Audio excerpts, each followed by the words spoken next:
दहेज समाज का वह अभिशाप है जहां एक बाप पूछता है, क्या बेटी होना कोई पाप है। दहेज एक ऐसी सामाजिक कुप्रथा है जिसे शिक्षित वर्ग के द्वारा ही बढ़ावा दिया जा रहा है।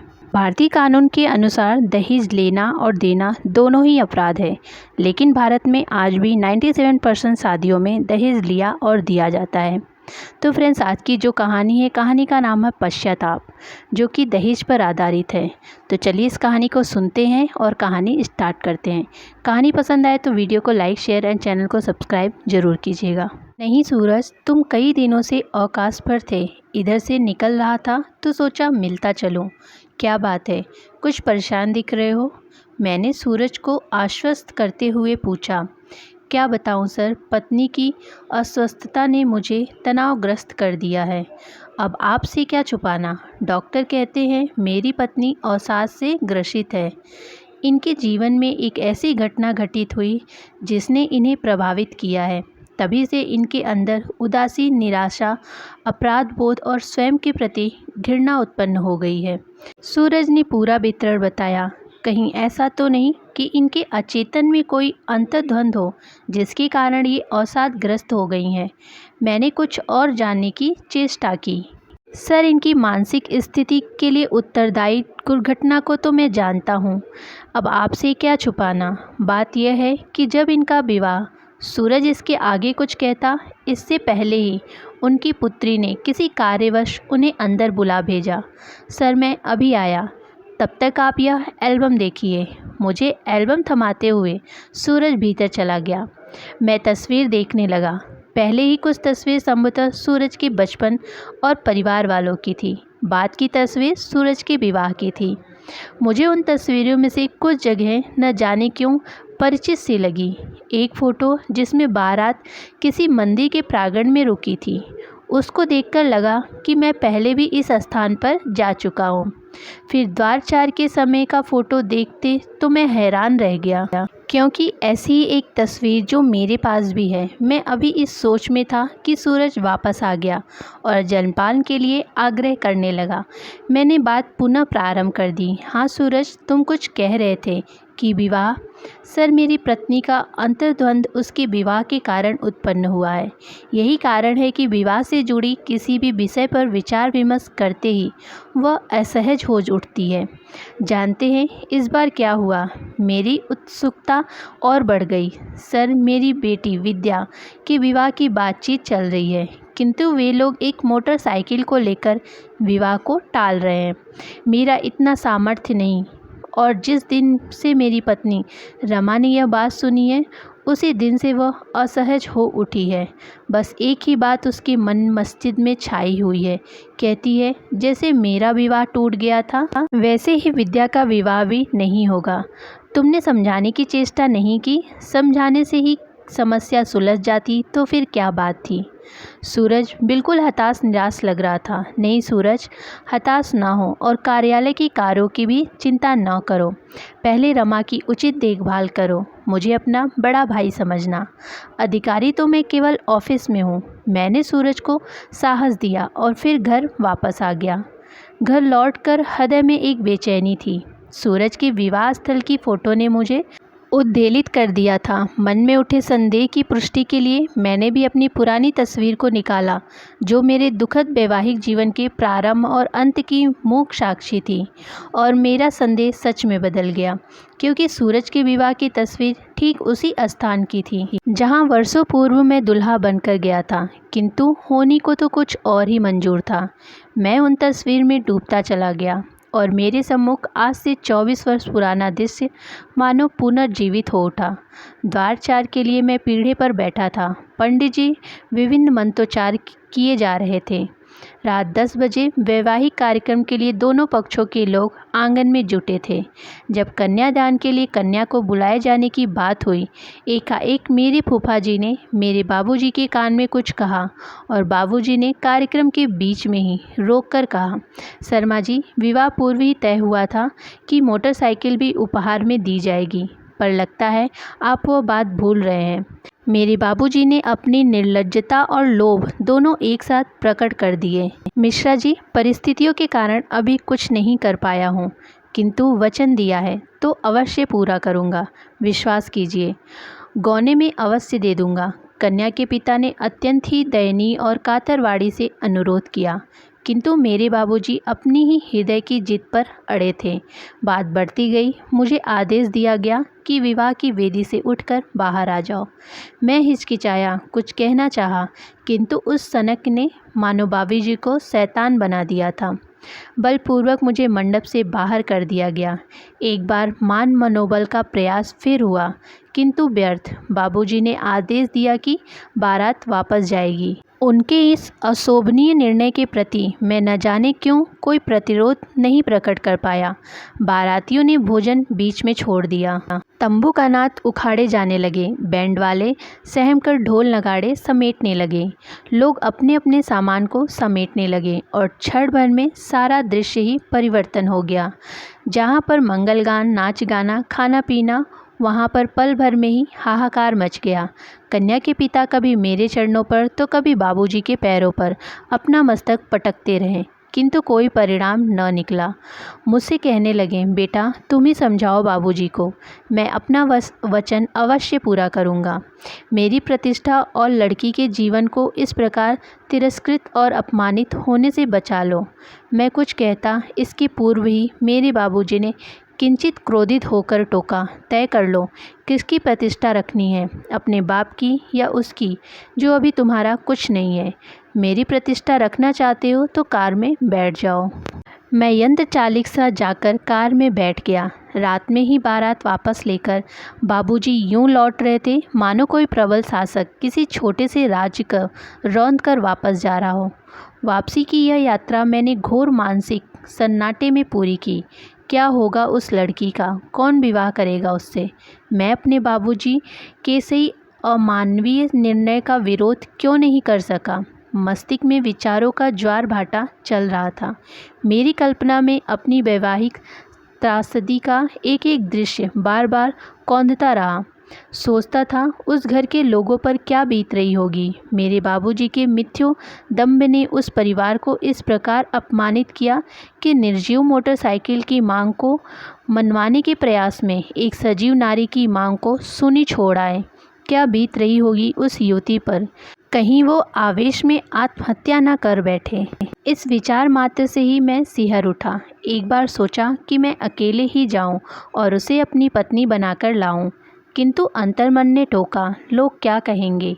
बाप का ऐसा अभिमान कि बेटे को विवाह मंडप से उठा ले गया और वही बेटा अब विवाह करने आया है, यह तो थूक कर चाटने वाली बात हो गई।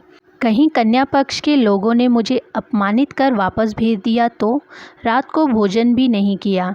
यह मनोदशा मानो मुझे पागल बनाए जा रही थी। अगले दिन ही मैं वापस नौकरी पर जाने का निश्चय कर लिया। चलते समय बाबूजी ने कहा, ठीक है जाओ बेटा, और हाँ निराश मत होना, अच्छे रिश्ते आएंगे। उन कंगालों से मुक्ति मिली। वापस आने पर नौकरी फिर शुरू हो गई। जब तक कार्यालय में रहता मन के काम में उलझा रहता, किंतु घर लौटते ही एक अपराध बोध से ग्रसित हो जाता था। उस लड़की के प्रति हुए अपमान और अपराध के लिए मैं अब स्वयं को दोषी मानने लगा था। इसी मनोदशा में करीब 1 महीने बाद ही बाबूजी की एक चिट्ठी आई। प्रिय प्रेम, 15 दिनों की छुट्टी लेकर आ जाओ। तुम्हारा विवाह करीब करीब निश्चित ही हो गया है। लेन देन भी विवाह के पूर्व ही हो जाएगा। बस इस बार तुम लड़की देख लो। शीघ्र आ जाओ बाबूजी। इस पत्र ने मेरे सुलगते हुए जीवन में आहुति का काम किया। एकाएक मेरे अंदर एक विद्रोह पौरुष उबल उठा और खूब सोच समझकर मैंने बाबूजी को प्रतिरोध का पत्र लिख ही डाला। बाबूजी, इस भ्रष्ट सामाजिक परंपराओं और कुरीतियों के कारण विवाह का जो दुखद अनुभव मुझे हुआ है, उसकी स्मृति मेरे जीवन में सदैव जुड़ी रहेगी। न जाने उस निर्दोष युवती का क्या हुआ होगा। मेरी दब्बू व्यक्तित्व ने एक युवती का संपूर्ण जीवन नष्ट कर डाला और मैं आपसे यह तक न कह सका कि मोटरसाइकिल से अधिक महत्व मानवीय मूल्यों का है। अतः अब यह मेरा प्रायश्चित ही समझिए कि मैंने आजीवन अविवाहित रहने का संभवतः अव्यवहारिक किंतु दृढ़ संकल्प ले लिया है। उम्मीद है मुझे इस धृष्टता के लिए क्षमा करेंगे और विवाह के लिए पुनः विवश नहीं करेंगे, किंतु परिवार के प्रति दायित्व का निर्वाह आजीवन करता रहूँगा। प्रेम। प्रत्य के प्रति उत्तर निश्चय ही मेरे अनुकूल नहीं रहे। बाबूजी और माँ मुझे समझा समझाकर परास्त हो गए, किंतु मेरा निश्चय अटल रहा। अब तो बस एकाकी जीवन साथ रह गई ये तस्वीरें, जो मेरे अतीत के उन उल्लासमय क्षणों की मूक साक्षी है, जिन क्षणों में मेरे दब्बूपन ने केवल स्मृति चिन्ह बनाकर छोड़ दिया। ऐसी ही तस्वीर सूरज के एल्बम में देखकर मेरा हैरान होना स्वाभाविक था। 2 दिन बाद जब सूरज कार्यालय आया तो मैंने उससे किसी बहाने अपने घर बुलाया और अपने एल्बम की वही तस्वीर दिखाई जो सूरज के पास थी। वह भी अवाक रह गया और पूछ ही बैठा, आपके पास ये फ़ोटो कैसे सर? यही प्रश्न तो मैं पूछने वाला था। सर, मेरा तो वहीं विवाह हुआ है, किंतु आपकी फ़ोटो उसी स्थान और वही वैवाहिक समारोह की। कहीं आप ही वही व्यक्ति तो नहीं जो मोटरसाइकिल न मिलने पर युवती को अविवाहित छोड़ भाग आए थे? हाँ सूरज, मैं ही वह कायर व्यक्ति हूँ जो उस समय अपने पिता के अमर्यादित निर्णय का प्रतिरोध न कर सका। उस दिन से लेकर आज तक मैं पश्चाताप की अग्नि में झुलस रहा हूँ।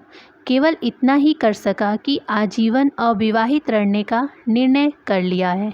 मैं सूरज के उत्तर की प्रतीक्षा करने लगा। सर, आपने जितनी सहजता से इस संपूर्ण दुर्घटना को स्वीकार किया है, यह वास्तव में इतनी सहज घटना नहीं थी। आपकी बारात वापसी के पश्चात उस युवती के माता पिता तो विक्षिप्त से हो गए थे। उस युवती ने छत से कूदकर आत्महत्या करने का प्रयास भी किया, किंतु किसी ने देख लिया और बचा ही लिया। सारा गांव थू थू कर रहा था आप लोगों पर। तुम कैसे पहुंच गए वहां? मैंने प्रसंग बदलते हुए पूछा। मैं तो अपने मामा के घर आया हुआ था। इस हृदय विदारक घटना की चर्चा गांव में फैलते देर न लगी।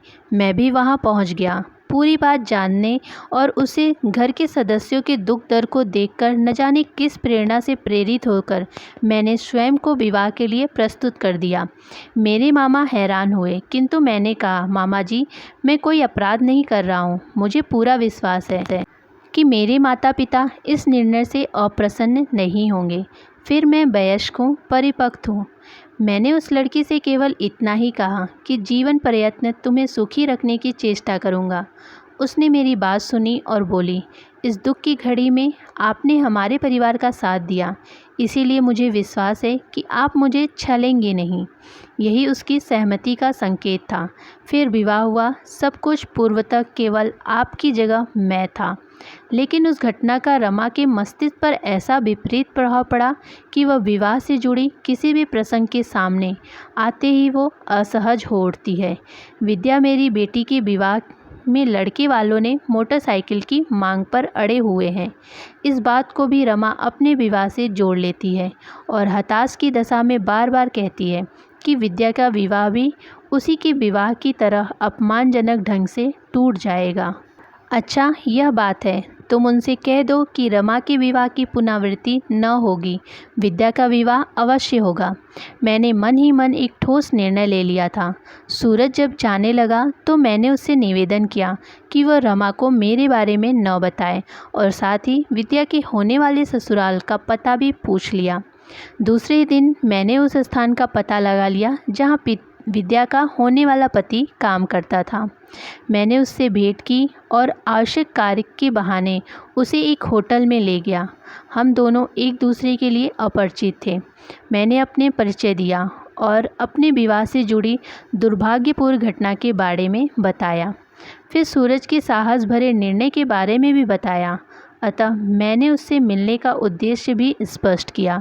देखो बेटा, मुझे मालूम है कि तुम्हारे परिवार की ओर से विवाह में मोटरसाइकिल की मांग है। मैं यह भी जानता था कि विद्या तुम्हारी होने वाली पत्नी के पिताजी इस मांग को पूरा करने में असमर्थ हैं।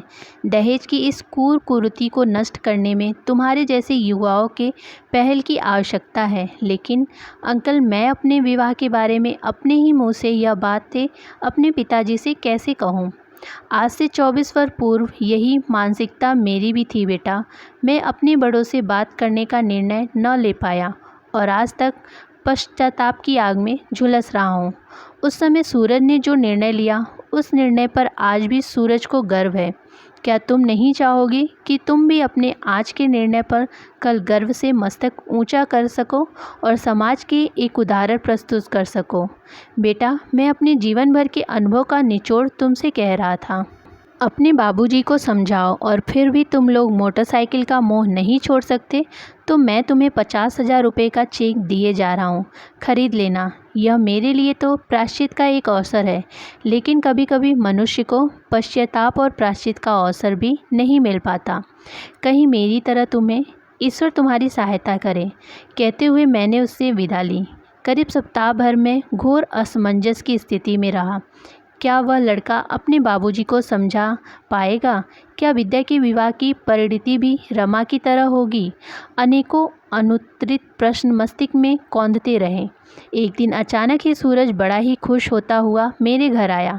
सर, चमत्कार हो गया। उन लोगों ने बिना किसी दहेज या उपहार के ही विवाह संबंध करना स्वीकार कर लिया है। लड़के के पिता ने मुझसे स्वयं भेंट की और बोले, शीघ्र ही विवाह की तिथि निकलवाइए और विद्या बेटी को विदा कीजिए। सूरज ने यह बात कहते कहते मुझे भी विवाह का निमंत्रण कार्ड पकड़ाया और बोला, सर, विद्या आपकी भी बेटी है, इससे अधिक मैं क्या कहूँ। वह मुझे निमंत्रण पत्र देकर चला गया। विवाह के दिन विद्या के ससुर जी ने सूरज से पूछा, भाई साहब, आपके प्रशासनिक अधिकारी प्रेम मिश्रा जी नहीं आए? बुलावा तो था, लेकिन आप उन्हें कैसे जानते हैं? सूरज ने पूछा।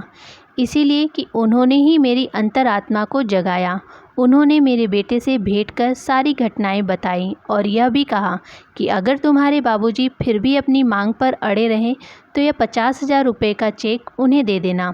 मैं उन देवता तुल्य व्यक्ति से मिलकर उनका चेक वापस करना चाहता था और अपनी विवेकपूर्ण मांग के लिए क्षमा भी मांगना चाहता था। विद्या के ससुर जी ने वह चेक सूरज को दिखाया। सूरज स्तंभ रह गया। प्रेम नहीं आया, किंतु थोड़ी देर बाद उनका चपरासी आता हुआ दिख पड़ा। उसने आकर सूरज को एक पत्र पकड़ाया। प्रिय सूरज, विद्या के विवाह में सम्मिलित न होने से तुम्हें आश्चर्य और दुखी हुआ होगा। इस विवाह में मेरी क्या भूमिका रही यह भी तुम जान चुके होंगे, लेकिन रमा के विवाह में अपनी लज्जाजनक भूमिका के कारण मैं उन्हें मुंह दिखाने लायक नहीं रहा। वह मुझे कभी भी क्षमा नहीं करेगी, करना भी नहीं चाहिए, अतः मैं न आ सका। विद्या बेटी से क्षमा चाहता हूँ। वह रुपए विद्या को मेरी ओर से उपहार स्वरूप दे देना। ईश्वर से मेरी प्रार्थना है कि अब रमा को प्रसन्न और अवसाद से मुक्ति रखे। मैं संभवतः कभी न मिल सकूं, क्योंकि मैंने अपना स्थानांतरण करवाने का निश्चय कर लिया है। तब तक अवकाश पर अपने घर पर ही रहूँगा। सभी को शुभकामनाएं। सूरज स्तंभ रह गया। खैर, विवाह हुआ, विद्या पराई हुई, किंतु प्रेम एकदम से पराये होते हुए भी अब सूरज और रमा के हृदय में अपना स्थान बना चुके थे। वे सोच रहे थे, कोई व्यक्ति वर्षों पूर्व की गई भूल का ऐसा प्रायश्चित करेगा। सचमुच पश्चाताप और प्रायश्चित की यह पराकाष्ठा थी। तो फ्रेंड्स, कैसी लगी कहानी कमेंट बॉक्स में कमेंट करके ज़रूर बताइएगा।